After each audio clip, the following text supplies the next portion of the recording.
ہم کریں گے ہر مظلوم کی حمایت۔ السلام علیکم، میں ہوں حورین فاطمہ اور آپ دیکھ رہے ہیں حمایتی نیوز HD چینل۔ نظر ڈالتے ہیں آج کی اہم خبروں پر۔ روزنامہ حمایتی نیوز رپورٹ۔ احمد دین حمایتی عوامی خدمت الائنس کے چیئرمین علامہ قاری سجاد تنولی کی مظفر آباد کالونی آمد۔ نوجوانوں کی بڑی تعداد کی تنظیم میں شمولیت۔ کراچی۔ حمایتی نیوز مظفر آباد کالونی میں معروف سماجی شخصیت ابرار خان کی رہائش گاہ پہ ایک پروقار تقریب کا انعقاد کیا گیا، جس میں عوامی خدمت الائنس کے چیئرمین علامہ قاری سجاد تنولی نے خصوصی شرکت کی۔ تقریب میں علاقے کے سرکردہ شخصیات، علماء اکرام، نوجوانوں کی بڑی تعداد نے شرکت کی۔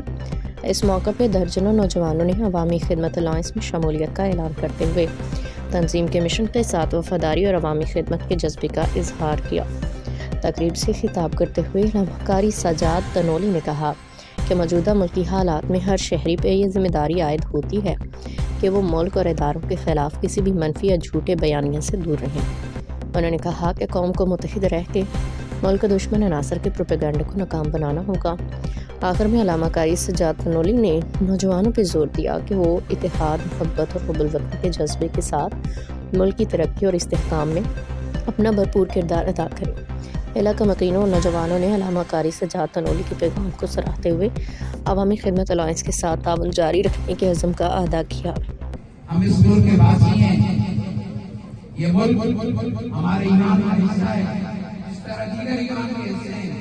کلمہ، نماز، روزہ، حج، اپنے ملک سے محبت کرنا بھی ایمان کا حصہ ہے۔ جس شخص کے دل میں اپنے ملک کی محبت نہیں، اس کے ایمان ہی نہیں۔ یہ سیاستدان پاکستان کے مرہون کی ملت ہیں، پاکستان کے پیار ہیں، پاکستان کے بہن ہیں، پاکستان کی یہ شان و شوکت کی وجہ سے یہ پروٹوکول استعمال کر رہے ہیں، یہ بڑی بڑی مہنگی گاڑیوں میں یہ پاکستان کے مرہون ہیں۔ آج جن سے پاکستانیت ہٹا دو، پاکستانی پاسپورٹ لے لو، شناختی کارڈ لے لو، ان کو حیثیت سے کوئی نہیں۔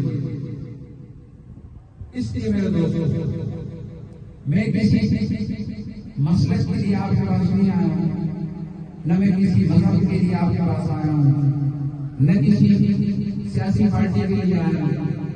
میرے ساتھ آپ لوگ پہلے بھی رہے ہو، میں بہت مشکور ہوں ابرار بھائی کا کہ انہوں نے ہمیں یہاں جمع کیا اور ایک دوسرے کو سننے کا موقع دیا، فراہم کیا۔ میں جب بھی انشاءاللہ سال میں مختلف اوقات کے اندر ہم پاکستان کے لیے کرتے ہیں، ہمارے بیٹا پاکستان جو دشمن استعمال کرتا ہے، دشمن کے اہلکار نہ بنے۔ آج کے بعد یہ عہد کریں کہ کسی بھی ایسی فوج کو جو ہمارے ملک کے وقار کے خلاف ہو، ہمارے ملک کے مفادات کے خلاف ہو، چاہے وہ اسلامی ملک ہمارا پڑوسی ملک کو نہ چلا رہا ہو، ہم اس کی حمایت نہیں کریں گے۔ باخبر رہیے ہر جگہ ہر وقت، جانیے ملکی و غیر ملکی حالات و واقعات یقین کے ساتھ۔